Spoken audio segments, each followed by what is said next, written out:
Ladies and gentlemen, welcome to the Tim Dillon Show. The book is Fight Oligarchy, Bernie Sanders. It is out everywhere. You can get it on Amazon.com. You can go to a local bookstore, which is always a good idea. Support a local bookstore, and I'm sure the author of this book will appreciate that. Bernie Sanders, Senator, thank you for coming. My pleasure. Thanks for having me. I really appreciate it. This book, when you walked in, we talked about it is not big, but it is something that you've been talking about for many, many years. What is the importance of writing this now? Because you just got off a tour with the same name about fighting oligarchy.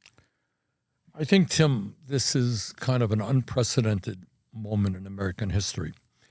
And I think what the book touches on are issues that the media in general, my colleagues in Congress are not very comfortable dealing with. And that is power and wealth. Who owns the country? How's that? Pretty simple question. Yeah. Who really has the power? And what we are looking at right now is a moment in history where we have more income and wealth inequality than we've ever had.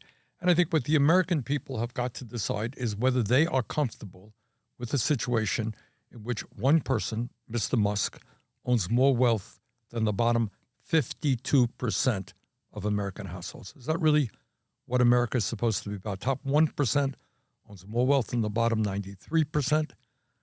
And while the very richest people in America are becoming phenomenally richer, 60% of our people are living paycheck to paycheck. It's a huge problem. And I think that most Americans would hear those numbers and think that there's a big problem where you have one person controlling more wealth than 52% of the country, which is probably around 150 million people, maybe more.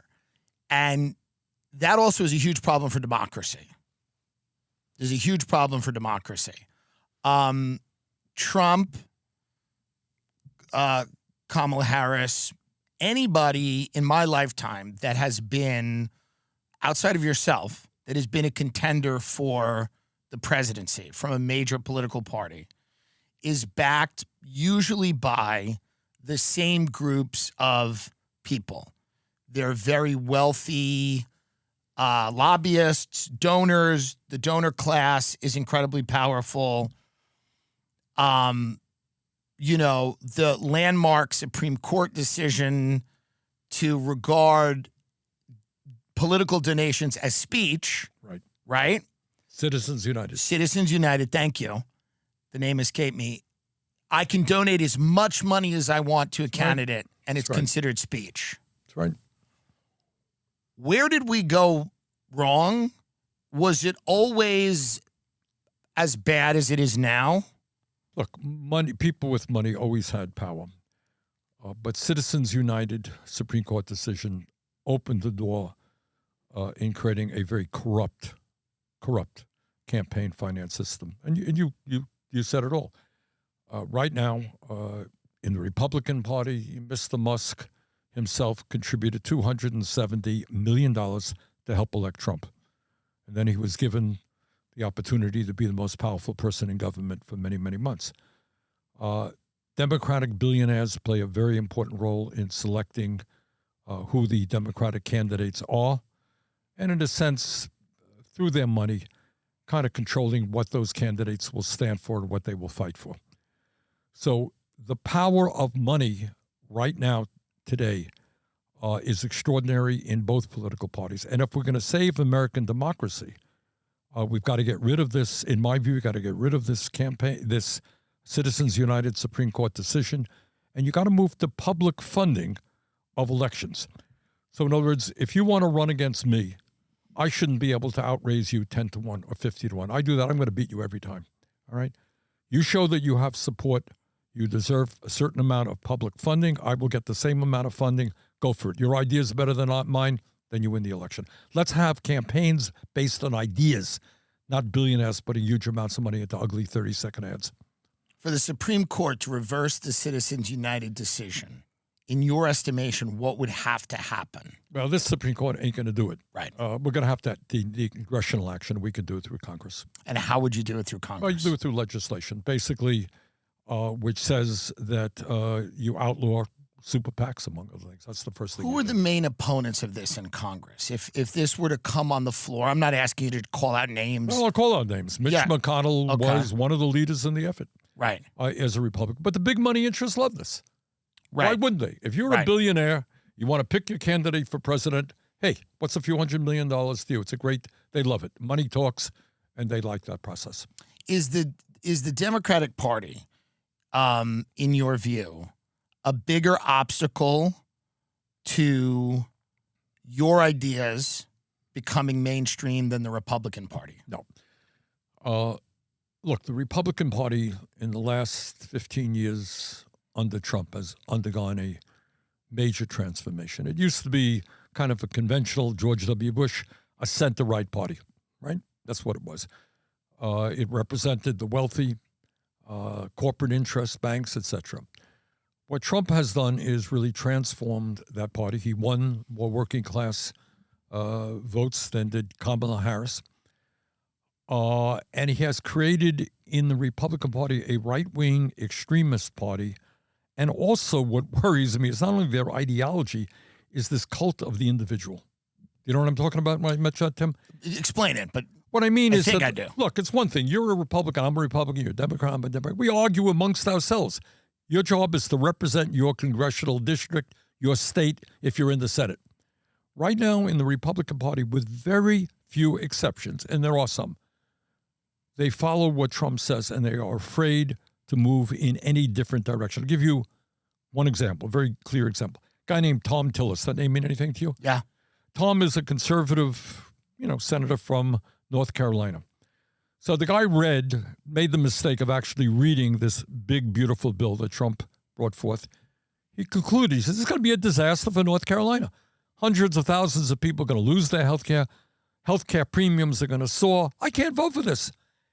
The next day, Trump was all over social media attacking this guy, and the billionaires were saying, we are going to spend unlimited amounts of money to defeat you in your primary. A day later, Mr. Tillis said, bye-bye, I'm out of here. I don't need this crap. And he retired. He retired. Yeah. Because he was going to face a very, very difficult primary.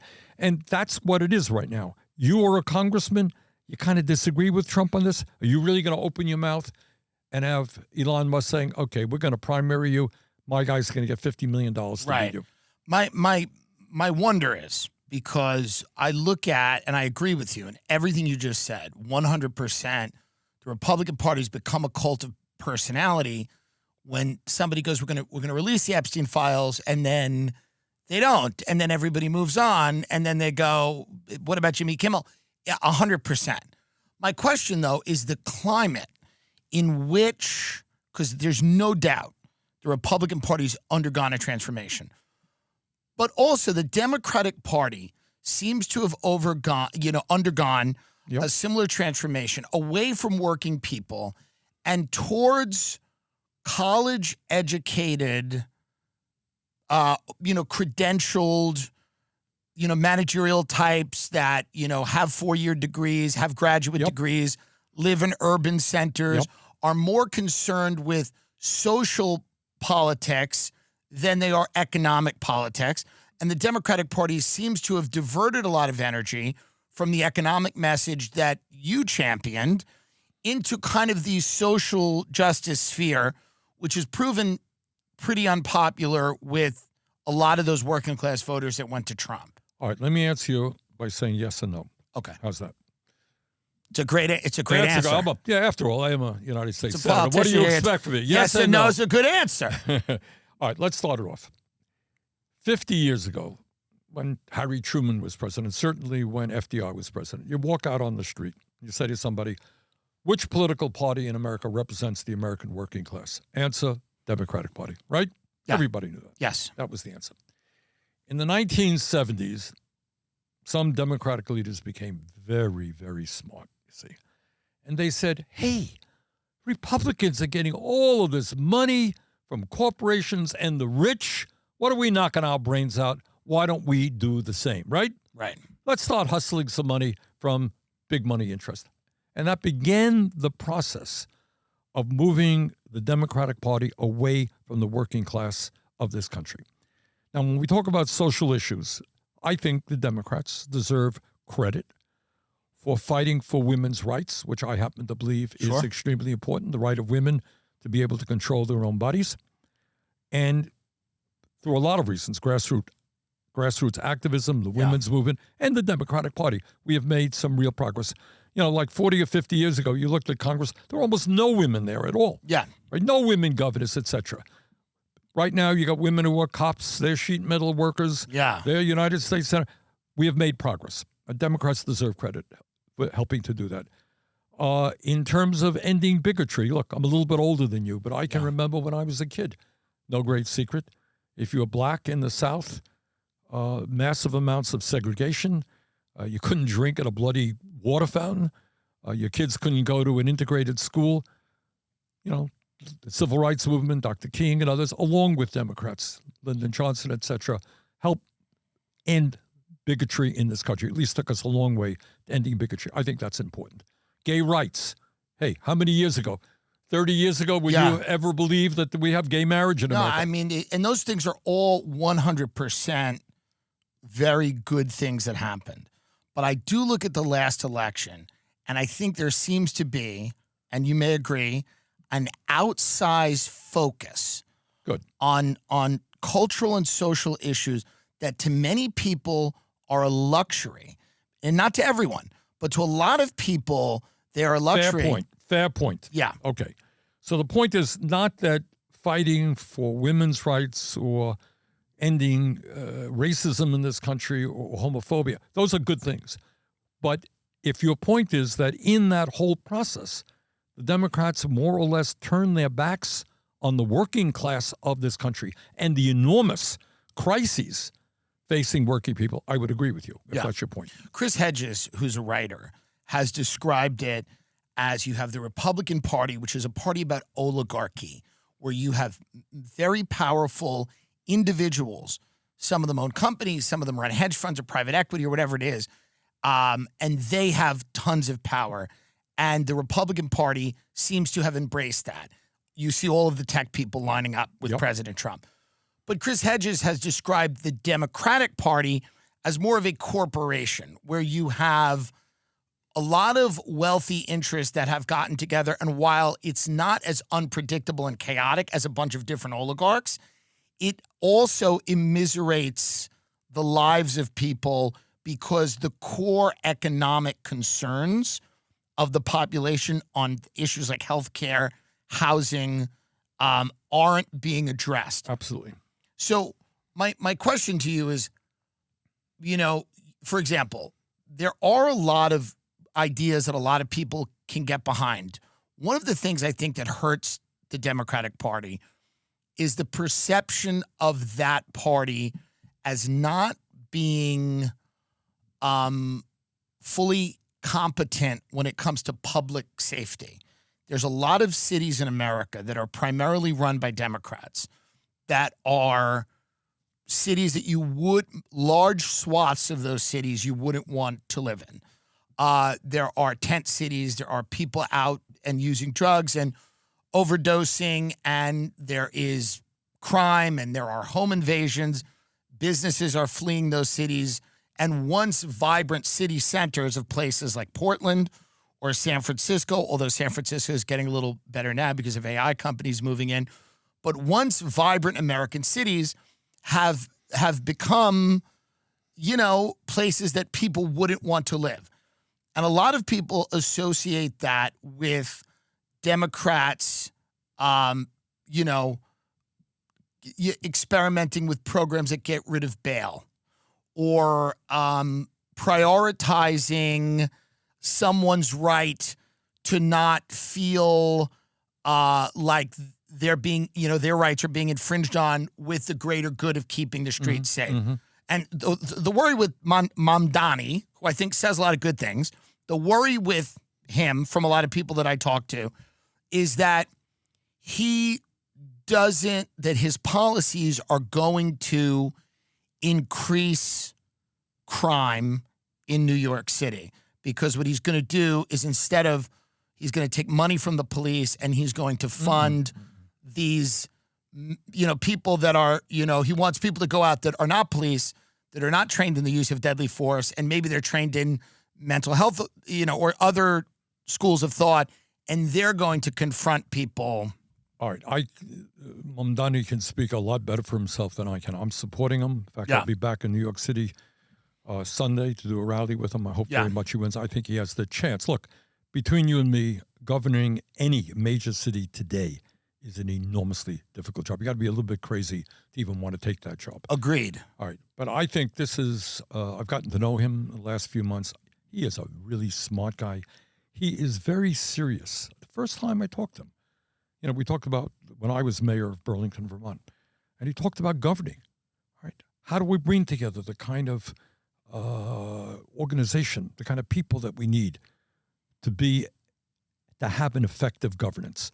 So I think some of what some of those folks are saying, I think he is very cognizant of the crime issue, very cognizant of the homeless issue. But we are dealing not only in New York City, but all over this country with very serious problems. You got 800,000 people who are homeless, right? So what do? You got a serious drug problem all over this, terrible drug problem. What do? Your point, I think, is a very valid point. Is the answer to allow people to be yelling and screaming and shooting up on downtowns all over America? Is that the answer? I don't think so. All right. Well, let's talk about what the answer is. In terms of the police, I think what some people are saying when we talk about police reform, police have an enormously important role. And when I was mayor of Burlington, Vermont, I got endorsed for the first time by the Patrolmen's Association, the police union, got endorsed again and again and again. I work with the police. They are a very important part of any good city. But there are things, for example, do you need to have a cop? If somebody overdoses, what's the proper response? Is it necessarily a police officer? If somebody is having a mental breakdown out on the street, do you need necessarily a police officer? A lot of people would say yes, because that person poses a public safety threat. It depends on the situation. All right. Depends on the situation. But what you want to do is make sure you're utilizing your police in the most effective way that they are trained to react to. That's what the issue is. And people can disagree on that, but I don't think anybody that I know who is serious about governance does not understand that we have a serious crime problem and that we've got to deal with it. But let me switch gear, if I might, for a moment, Tim. What I want to do, and the reason I wrote that book, is to ask questions that are not asked terribly often in our country among the ruling class of America. And that is, we are today the wealthiest nation in the history of the world, right? Yes. Okay.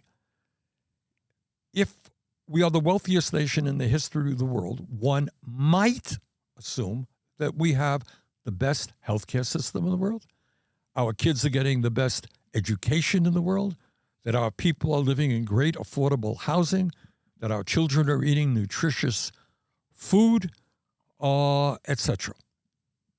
But nobody believes that is the case, because it's not. And the question we have to ask ourselves is, why is that happening? And what do we have to do in order to make it happen?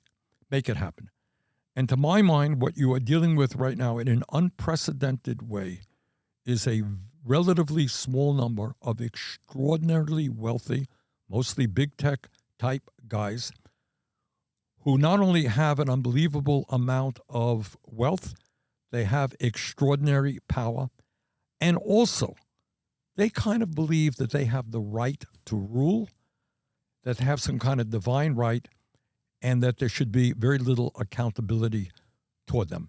And in their power, as we discussed a moment ago, they and other billionaires have a huge impact on the political process. So the interesting thing to me is, people say, well, Bernie, don't we have a divided country? And the answer is, yeah, we do on many issues. But you know what? On many other issues, Tim, we do not. You go out on the street and you ask people, is the American healthcare system working? And people look at you and say, you're crazy. Of course it's not working. Right. All right. Should healthcare be a human right? Should all people have healthcare? Yeah. Yes. Okay. That's what most Americans say. Yeah.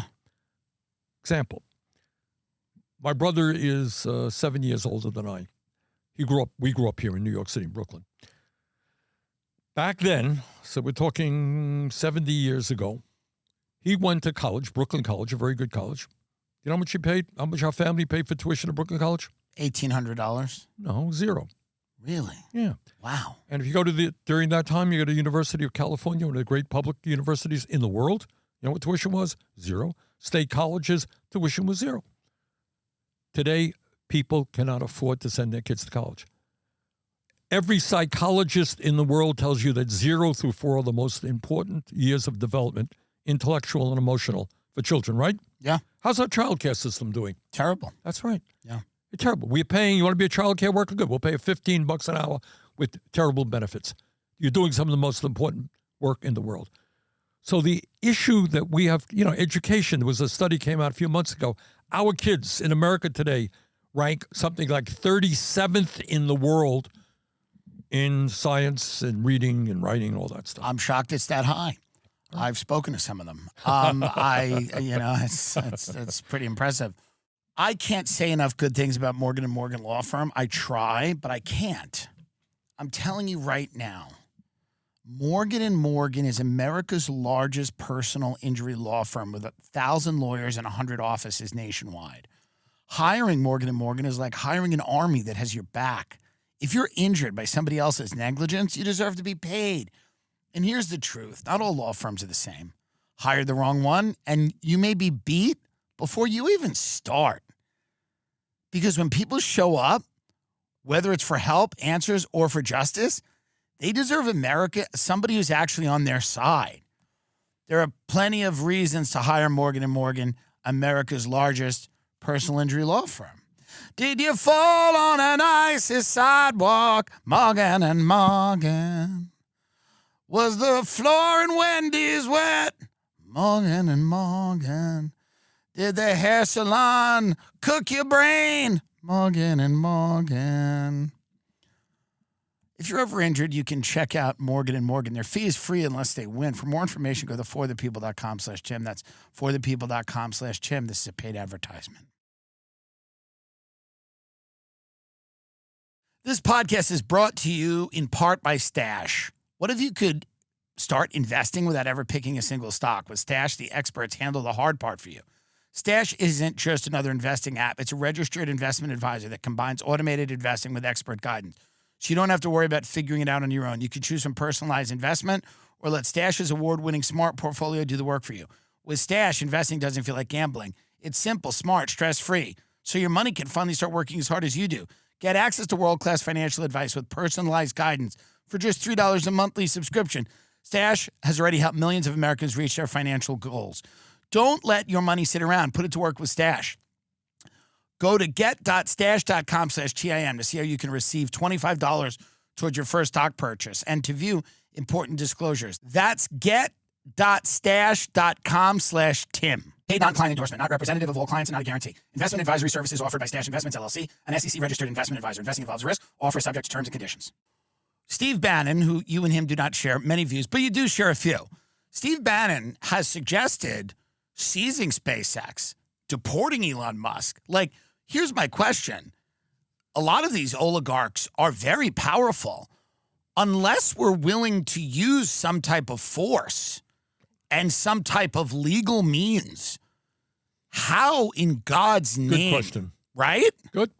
All right. Let's be honest. I'm not going to seize them. Unlike the President of the United States, I kind of believe in the Constitution and the rule of law. Agreed. All right. But there's always a but. All right. Here's the but. Yeah. The but is, and let me be as clear as I can be. Let's get him. Musk has, $400+ billion. He's on his way to become a trillionaire. Yeah. Do I think that is acceptable? No, I don't. Right. So I think we should have at a certain point the tax on wealth. My own guess is most people can make it on $1 billion.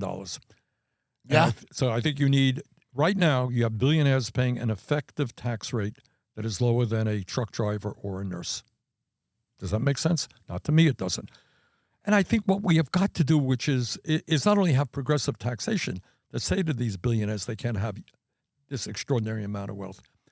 What we have got to do, which is a little bit harder, is to change the culture. And that is, I respect people who are innovative, create new businesses. I really do. Yeah. They make money. God bless them. Who cares? Right. Make money, get rich. But there is a limit. I think most of these guys get their satisfaction out of creation. They create all this kind of thing. Do they want money? Yeah. But money as an end, really, what does the next $100 billion? If you're worth $200 billion now, do you really need another $100 billion? Do the work that you got to do. You know, great people like Jonas Salk, you remember, developed the polio vaccine. He gave it away.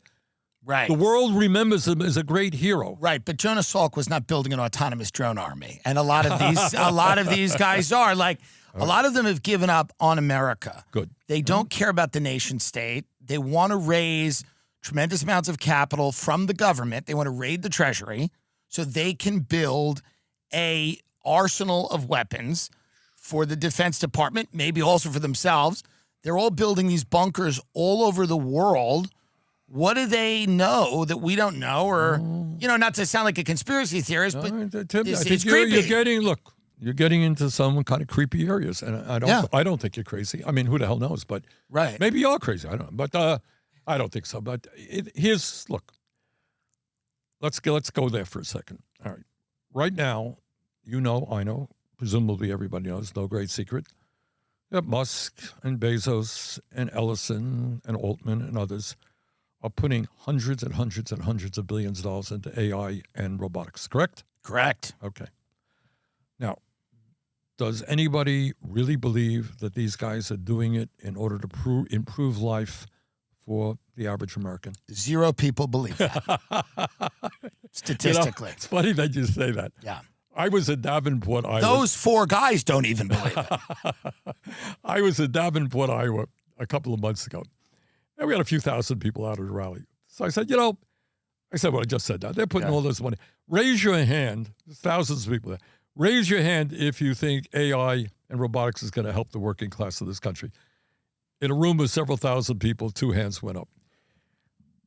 So people understand, and now what are their goals? What are they trying to do? And this is where it really becomes kind of creepy.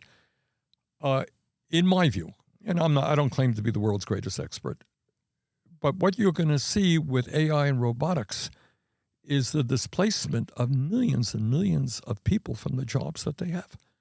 I want to see manufacturing rebuilt in America, but for a worker, it's not going to mean anything if robots are doing the work. We want to see young people start their own small businesses, etc. But it's going to be incredibly hard when we see more concentration of ownership and when entry-level jobs are going to be done by AI. So you're looking at a revolution, a huge economic transformation, cultural transformation of our society. Who is determining what's happening?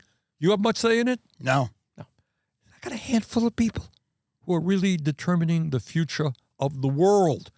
That's scary stuff. Well, I want to talk about for a minute, because Trump's main issue, it was immigration. The migration seems to be the biggest issue in the UK election. It was the biggest issue in the US election. It seems to be a massive issue all over the world. And I wanted to talk, I don't like the ICE raids. They're barbaric. I think showing up to a college graduation and deporting somebody who's there to watch his daughter graduate from college or high school, whatever it is inhumane. But I will point to an article from 2007 in the Wall Street Journal about the Krieger poultry processing plant in Georgia. And what it was after a raid, you had the owners of that company were forced to hire American workers, a lot of them were African-American workers, and then raise wages to around $7 to $9 per hour. And this was the direct result of not having a pool of undocumented labor. I think a lot of people don't like to see people zip-tied in the middle of the street, but they do look at the Biden administration letting in 10 million people, and they're suffering, and their health care doesn't exist or is too expensive. And they're looking at all the people coming in and the justifications for that these are all jobs Americans won't do. The service industry, whether it's manufacturing or landscaping or whatever it is, these jobs, because this is what ever since I've grown up, we've always heard that. These are jobs Americans won't do. Mark Andreessen said recently that the only jobs that won't be replaced by AI are venture capital, which is his job. So my question is there a position that the Democratic Party can take that is obviously anti-people getting dragged out of their houses, but recognizes that citizenship should mean something, that we should have a border, and that, you know, having laws that protect workers is important, and that people employing undocumented workers or illegal labor is driving down wages for Americans? All right, you've asked a lot of very important questions, good questions. Let's start off with the basic. So long as we have nation states, right, which we have, you got to have borders, right? Right. If you don't have any borders, then you don't have a nation, right, in a sense. So has historically the United States done well under Democrats and Republicans in protecting the border? The answer is no. Trump did a better job. I don't like Trump, you know, but we should have a secure border, and it ain't that hard to do. Biden didn't do it. Those before him did not do it. We should have a secure border, period. I think most people in the Congress agree with that. Why don't you think he did it, just out of curiosity? Pardon me? Why don't you think Biden was more proactive with securing the border? He did. He did some things. He was not, I think by the end of his term, if my memory is correct, the number of illegal folks coming in had gone down. But I'm not going to sit here and tell you that overall it was a good job. It was not. All right. So that's point number one. You need a border. Let's have a border. And we have certainly the technology and the manpower to make that happen. Number two, what happens, what is the appropriate response to, we think there are about 10 million undocumented people in the country today, less than 3% of our population, okay? Probably, there are estimates that are higher, but let's say it's 10. Those are the best estimates I've seen, okay. Why did those, let's be clear, those people act, my father came to this country from Poland, came in legally, they came in illegally, period, okay? It was illegal. What are most of those people doing right now? Are they? Oh, working hard. Good. Right. None of those people should be faulted for coming here. Okay. It should be, we should start faulting people like Steve Wynn, who run a $1 billion hotel on and exploit them, right? On illegal labor. And why aren't we enforcing E-Verify? Good. Yeah. Good. All right. Yeah. All right. Anyway, so you got these folks who came to this country the same reason my dad came to this country. He grew up poor in Poland, came for a better life. And that's why they dragged their kids, you know, from Mexico, Guatemala, thousands of miles, you know, to have a better life, to escape the violence and the poverty that they're in. They're here now.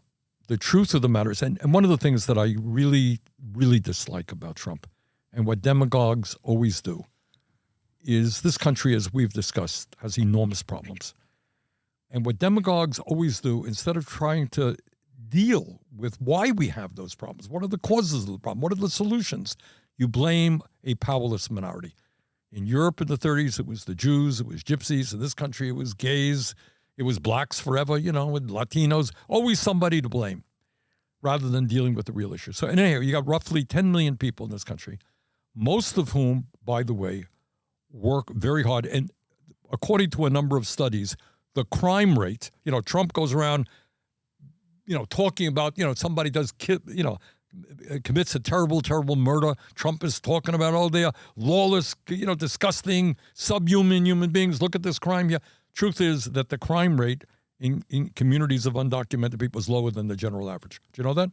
Well, the crime rate should almost be none, right? If people are coming into America and they are, you know, coming here for a better life and they're properly screened, the crime rate should almost be nothing. Well, it is. It's low. All I'm saying is this is not like, it's not like they're criminals. Everyone's a drug addict. I don't think anyone thinks everyone is a criminal, and I don't think that anyone, but we do have a ton of income inequality, as you've talked about.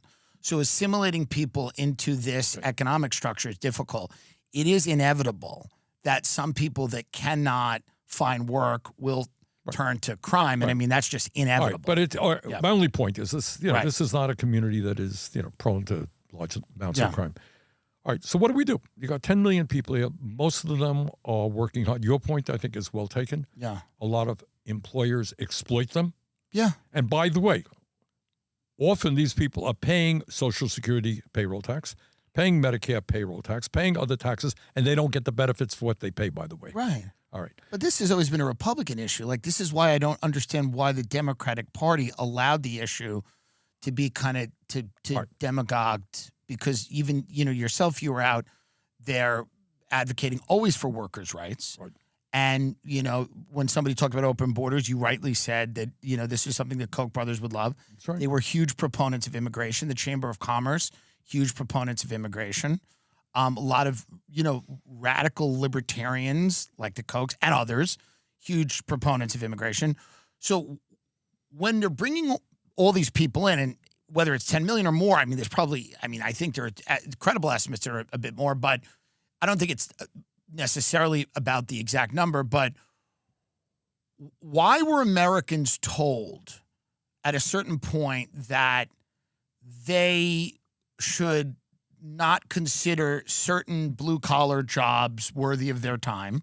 They should take out student loans and go to a 4-year university. And then a lot of those jobs that were, ended up going to people that came into the country illegally, and the employers are paying a lot less money. I think there's a lot of people that feel that these pro-business interests brought in a lot of people to increase the profits of their own companies at the expense of people that saw a lot of their jobs shipped overseas. There's a lot of stuff that's going on. And one of the things, in my view, for people like the Koch brothers, that was their goal. It was cheap labor. But I think where we are right now, is you have X number, whatever it is. I think my understanding is about 10 million. What do we do? And the answer is, I think right now, and where Congress has failed, although there have been bipartisan efforts, is obviously comprehensive immigration reform. Right. And in my view, a path towards citizenship. And we have failed in that regard. I think that right now, that is the goal that Congress should set upon itself. I think that, that is a terribly important issue that has to be dealt with. I love Cozy Earth, temperature regulating clothing and bedding, bubble cuddle blankets, sheets, pajamas. Oh my God, it's so comfortable. It's so insane. What role does bedding and pajamas play in making your home feel like a sanctuary? I'll tell you right now, the primary role. It's the only role. You get wrapped up in a cocoon. 100-night sleep trial. Try them out. If you don't love them, return them hassle-free. But trust me, you won't want to. It's got a 10-year warranty. Hello. Because once you feel this level of comfort, you'll want it to last a decade. Head to CozyEarth.com. Can I tell a quick story about Cozy Earth? Yeah. A friend of mine experienced something terrible while in a foreign country. Okay? His family, his wife and his child, were kidnapped by a roving band of bandits, and they were taken. And he was beside himself.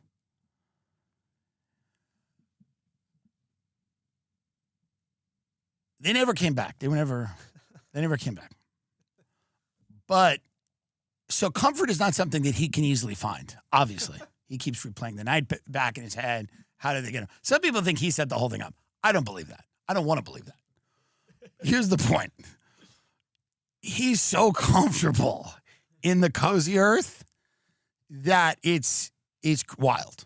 Some people say it's suspicious, but they don't realize how comfortable Cozy Earth is, because if they knew that, they'd realize that's why he's so relaxed. Head to CozyEarth.com. Use my code Tim for 20% off. That's CozyEarth.com, code Tim. And if you get a post-purchase survey, make sure to let them know you heard about Cozy Earth right here. Because home isn't just where you live, it's how you feel. Let's go home with Cozy Earth. Ever feel like you're running on empty, staring at your screen, hitting that afternoon crash, and debating another coffee or energy drink you know you'll regret? Enter Neuro Gum and Mints. Neuro's energy and focus gum and mints give you clean, focused energy without the crash, sugar, or sketchy ingredients. It's time to switch to good energy. It's the easiest upgrade I made.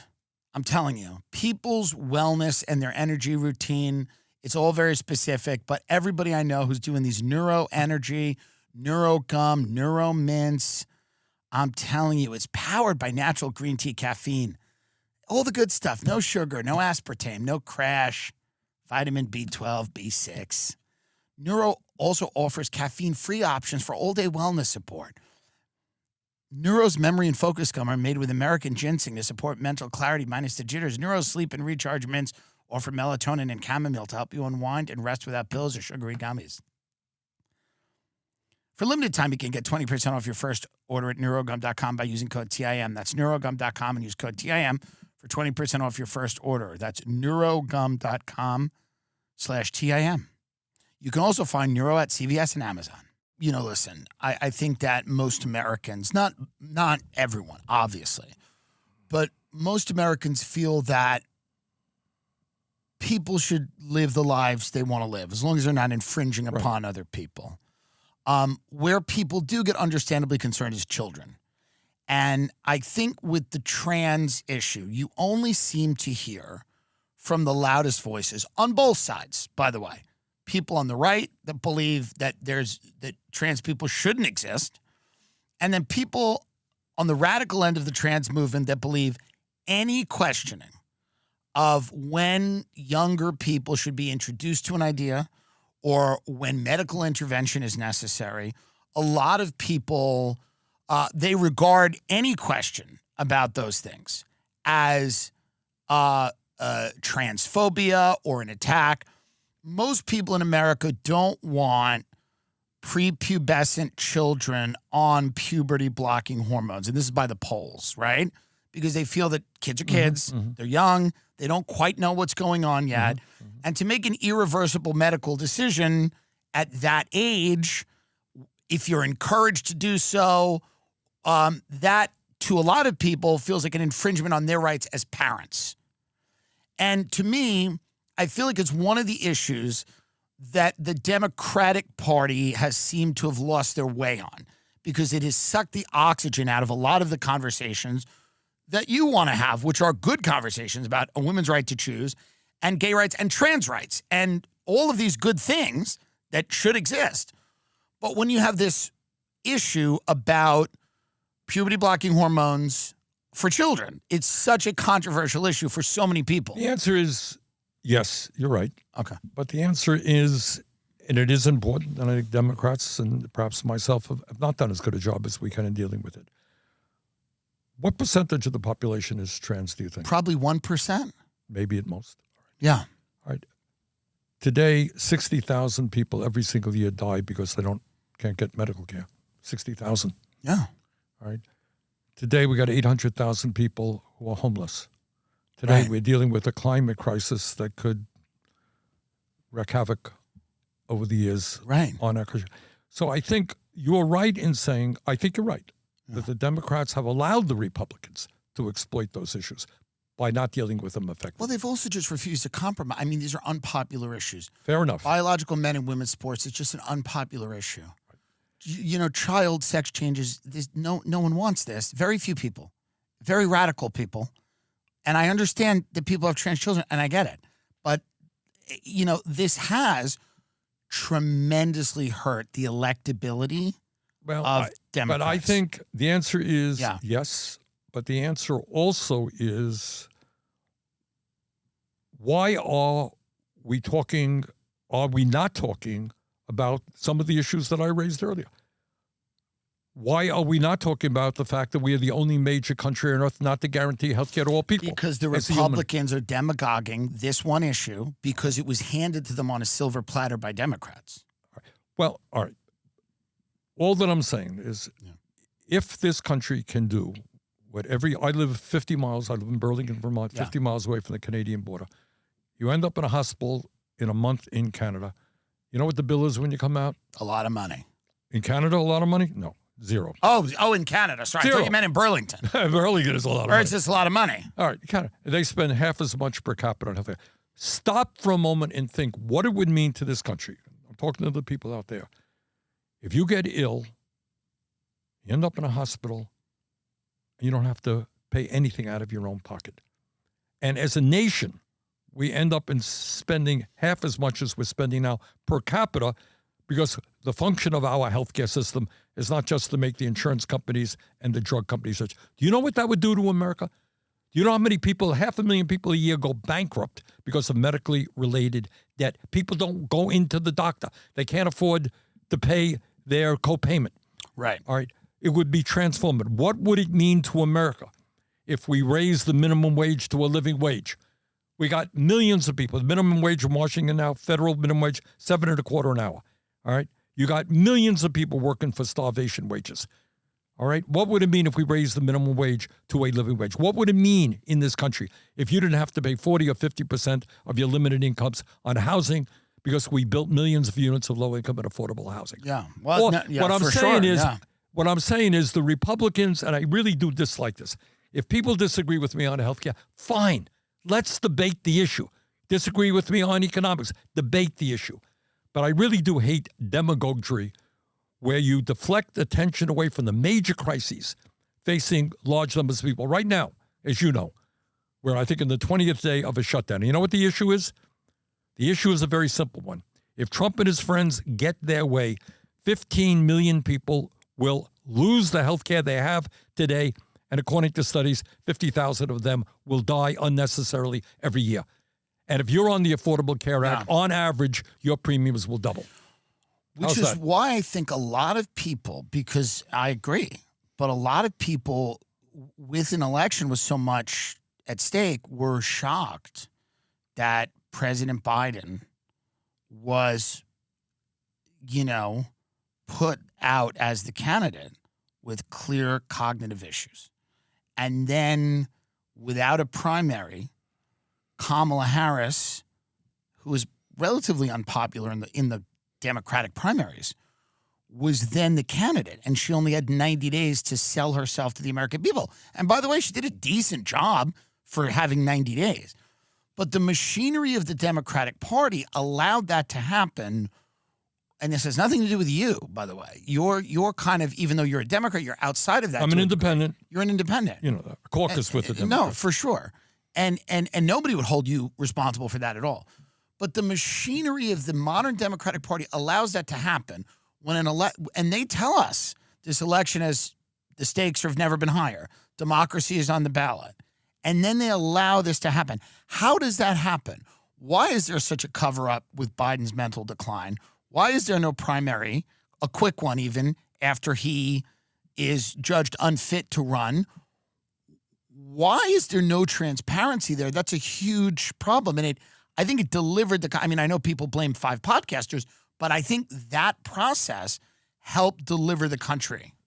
Again, let me just say this. I ran against Kamala back in 2020. And know her is not close, but I know her well. And she's an incredibly intelligent, focused person. And I worked as hard as I could. I ran all over the country to try to get her elected. I think the reason that she lost that election gets back to the point we discussed at the beginning of this podcast, and that is money in politics. Kamala did not run a campaign focused on the needs of the working class. Didn't run a campaign focused on healthcare, on economics and raising the minimum wage, on paid family and medical leave, on housing, on all of the issues that working people are struggling with right now. And I think her not focusing on those issues allowed Trump to win, in my view. Right. What do you think about this ceasefire or this peace deal? Is this this seems like maybe it's unraveling? We don't know. Well, I hope it works. You're right. Let's hope to God. Yeah, I pray. Let me say a word on this because I've been involved in this a little bit, as you may know. Hamas is a terrorist organization that committed an atrocity when it attacked Israel and killed 1,200 innocent men, women, and a lot of young people, took hundreds of hostages. Israel had a right to defend itself, as any country on earth does when you're attacked by anybody, especially a terrorist organization. But what happened, for a variety of reasons in Israel, having to do with Israeli politics and Netanyahu, is they didn't just go to war against Hamas, which was appropriate. They went to war against the entire Palestinian people. And 2 years after that attack, you have some 65, in a population, Tim, of 2.2 million, pretty small population. 65,000 people are dead. 160,000 have been injured. That's 10% of the entire population, mostly women, children, and the elderly. 10%. That equivalent in America would be 33 million people killed or wounded. All right. And behind all of that was American money. All right. So to my mind, the first lesson to be learned is never again, and this is true under Biden, we begged Biden, did everything I could to say, Mr. President, stop giving Netanyahu more and more military aid to destroy the Palestinian people. And Trump came in, he continued the same process. Now, thank God, we think a few days ago they've reached a ceasefire. Hostages were released. That's fantastic. Prisoners were released. Let's hope to God it holds. And let's hope that the United States and the international community rebuild Gaza. It's not just the dead and the wounded. That whole area is flattened. You have Miriam Adelson, who gave Trump a lot of money. You have a lot of mega donors that have given Trump a lot of money. AIPAC's a very powerful lobbying organization that doesn't have to register as a foreign lobby. Should America fundamentally reevaluate its relationship with Israel? I think the lesson here is that never again should the United States be pouring in huge amounts of money to a country which is not only acting in violation of international law, but in violation of American law. It is in violation of American law to give money to a country which is restricting humanitarian aid, for example. So we have given money to Netanyahu in violation of both international law and American law. In my view, Netanyahu is a war criminal. The people at the head of Hamas are war criminals as well. I hope that is a lesson that we learn as a country. Well, I mean, you can see right now that this is the biggest tension point in both the Republican and Democratic Party when it pertains to young voters. Young people who can't afford a house are living in a country where they are graduating college and the job market is tough, don't understand why billions and billions of dollars are going to Israel. And by the way, they're also understanding we're now year 3 or 4 of this Ukraine conflict with Putin. And I think a lot of them are struggling to understand why billions and billions of dollars are going to the Ukraine and why Trump is now telling Zelensky, go win all your territory back instead of trying to force some type of peace. I don't see the two issues as comparable.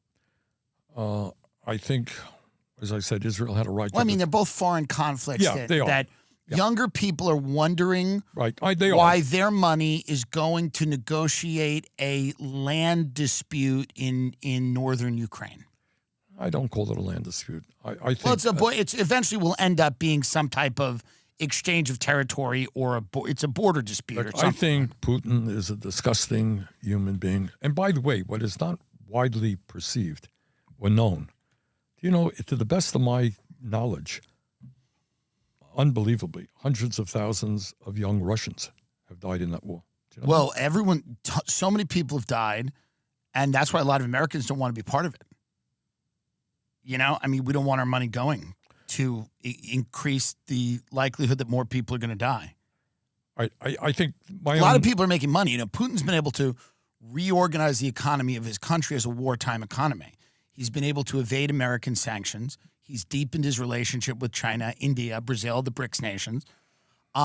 He's been able to do a lot of things that have probably increased his power base for now, maybe not long term. But is it smart to keep pouring money and military aid into this conflict with America in the state that it's in? All right. I have talked to ambassadors from a number of countries in Europe, and their fear is that Putin has this idea that he's going to rebuild the Russian Empire and continue to advance. And if he has not stopped at the Ukraine, other Eastern Europe countries will be next. I think NATO will be involved, and maybe the United States and our troops as well. The rebuttal to that would be he can barely win in the Ukraine. So the idea that he's going to go march through Europe now, I mean, he can't even finish the job there. No. All right, anyhow, I think this is a terrible guy who invaded a country that should not have been invaded, and I think it has to be resisted. That's my view. At what point would you decide that it might be time to pull the plug on American funding for that war? Would you commit American troops to fight Russia over the Ukraine? No. Okay. No, absolutely not. Would you give Zelensky long-range missiles capable of hitting Moscow? No, I don't think you want to do that either. Okay. But I think, you don't want to see this terrible war with so many casualties even explode even further. But I think, the United States has got to use all of its influence to tell Putin to end this bloody war. And you've probably seen a million ads for hair growth products and thought, sure, like that actually works. I did too, until I found out that Nutrafol isn't like the rest of them. Nutrafol is a physician-formulated, clinically tested, and dermatologist recommended. It's the #1 dermatologist recommended hair growth supplement brand trusted by over 1.5 million people. You can feel great about what you're putting in your body since Nutrafol hair growth supplements are backed by peer-reviewed studies and NSF content certified, the gold standard and third-party certification for supplements. A friend of mine, young guy, started taking this, and his hair came back. And he's always like, you can't make fun of me anymore, but he's still a commercial failure in his chosen profession. So that's what we have to do. We have to make fun of him for his lack of success. See thicker, stronger, faster-growing hair with less shedding in 3 to 6 months with Nutrafol. For a limited time, Nutrafol is offering our listeners $10 off. $10? What are they, nuts? They're giving away the store. $10 off your first month subscription and free shipping when you go to Nutrafol.com. Enter the promo code Tim Dillon. That's Nutrafol.com, promo code Tim Dillon, TIMDILLON. How do you think America's relationship with Israel is going to change? I think it is changing. Yeah. I think, as you've indicated, you got certainly in the progressive left community in America, which started off being sympathetic to Israel after they were attacked, that has been completely changed. And I think the point you made, maybe not widely known, is a lot of young Republicans now, younger people, under 40, under 50, no longer want to continue to support a government like Netanyahu. So, should AIPAC register as a foreign lobby? AIPAC has played a terrible role. That's a good question. I don't know the answer to it, honestly. But AIPAC has spread money around all over the place to right-wing Republicans, to liberal Democrats. And they have played a terrible, terrible role in trying to win support for Netanyahu. I think the very good news is their influence is beginning to wane. I don't know if you've noticed it. But I've seen it. Establishment Democrats are saying, well, thank you. Not only don't I want you, I'm going to return your donations. Sure. I don't want any part of it. And that is because I think the American people are disgusted with what has gone on in Gaza. I think I want a few more questions. I think it's so interesting. Again, I think, a lot of what you say is so mainstream, and yet you're portrayed in the media as someone who's on the fringe of American politics. And that this interview doesn't seem to be the case. You're not saying tax people at 90%. Maybe you believe that, but you didn't say it. Well, I am saying that we shouldn't have people that have owning over more than $1 billion. I guess within the context of American politics. I think a lot of people would say $1 billion is fine. Yep. I think a lot of people would say $1 billion is fine. And what I'm saying, by the way, Tim, is, I talk to my European friends and they say, hey, Bernie, I don't want to hurt your feelings, but in Europe, you would not be considered all that radical. Right, right. No, and in America, maybe even not, but so when you look at the UK, for example, and you look at the issues that they're having around migration, some of these issues are financial, some of them are cultural. Some of these are cultural issues. These are different groups of people learning how to live with each other. That's right. And there is this knee-jerk reaction to call everybody a racist that has concerns about culture. And I don't mean, people going like, I don't want to live with Muslims or I don't want to live with obviously there's elements of racism to that. But the United States, when you have large groups of people, whether it's Qatar giving the president a plane, or it's Israel going, we need more money, or it's the governor of Minnesota, Jacob Fry, telling a Somali delegation, like, I'd love to go to Somalia. One of the reasons I think Zoran's doing so well is he goes, I'm not visiting Israel. I'm going to stay in New York. And he's focusing on the issues facing the people in New There are York. people that believe, and not in a paranoid, racist, crazy way, but that groups of people are using and exploiting not only America, but other successful countries, Western countries, and that they're going in there and they don't care about the laws, rules, customs, culture of the country. They're going in there to suck money out, or they're going in there to establish a power base and dictate. A lot of people are worried about free speech. A lot of people are worried about laws that, are supposed to be protecting Jewish people, but they really are protecting criticism of Israel. There's people that worry about, Islamic groups that are demanding that certain laws be passed that restrict any criticism of Islam.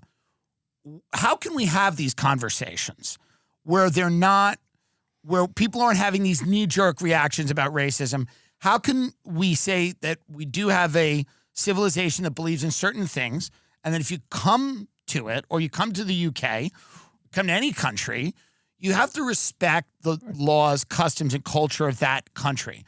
You cannot turn that country into something that it fundamentally isn't, right? You can't demand...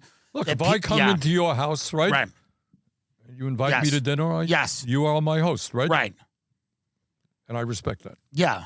Yeah, I think that's fair. I Yeah. mean, no one forces somebody to come to another country. I think that basic principle is correct.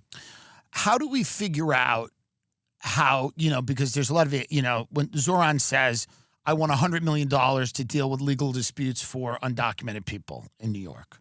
There are a lot of Americans and New Yorkers that go, why aren't we spending $100 million and investing it in the Bronx or Brooklyn or areas of, it does seem to be some of the empathy that the Democratic Party used to have for citizens not having health care. It does seem to be always directed in the direction of immigration. Well, Zoran is I'm sure, a Medicare for All advocate as well. And, we've talked about healthcare in New York City, et cetera. And I think he's going to do a great job in trying to deal with the affordability issue here in the city. But I think we're, as a nation, at a very, very unprecedented moment in that you have a president who wants more and more power unto himself. And I think it's important that we stop him and ICE from these terrible raids of throwing people into vans. And I think that's what Zoran is trying to protect people who have lived in New York City for all over the country. I mean, I see people all over the country for decades. They're working hard. Yeah. He does not want to see, somebody in a mask pick them up, throw them into a van. And I disagree with those ICE raids. But if we're encouraging people to attack ICE or block ICE vehicles, well, for sure. But if that happens, that is being used as the pretext for these troop deployments in the cities. What Trump is doing is totally crazy. I mean, he's trying to say that in Portland, Oregon, they are trying to overthrow the United States government. No, I understand. Really? I understand that that's insane. But I do think that Zoran, if he goes to war with Trump on enforcing federal immigration law, will make New York a pretty crazy place to live. Look, I think his focus and the reason, I think, honestly, he's run a brilliant campaign. Yeah. He's a very, very intelligent guy. I think he's focusing on how you can govern in a very difficult circumstance.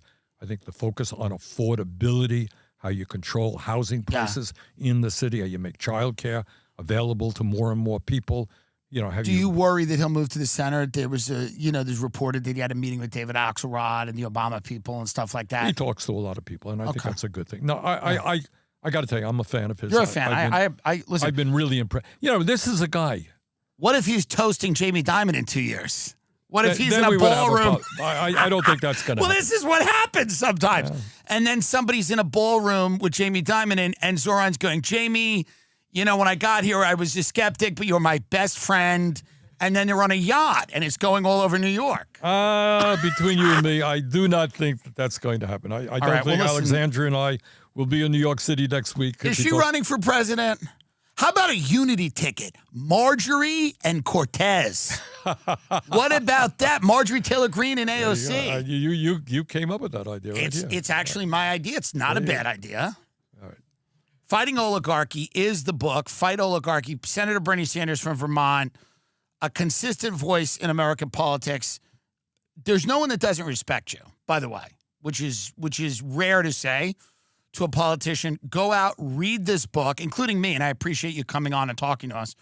Read this book, and I hope Peter Thiel puts us in prison, in similar parts of the prison. All right, so good. that we can socialize. Then we can discuss the book. Okay. Bernie Sanders, thank you so much. Tim, thanks for having me. Of course.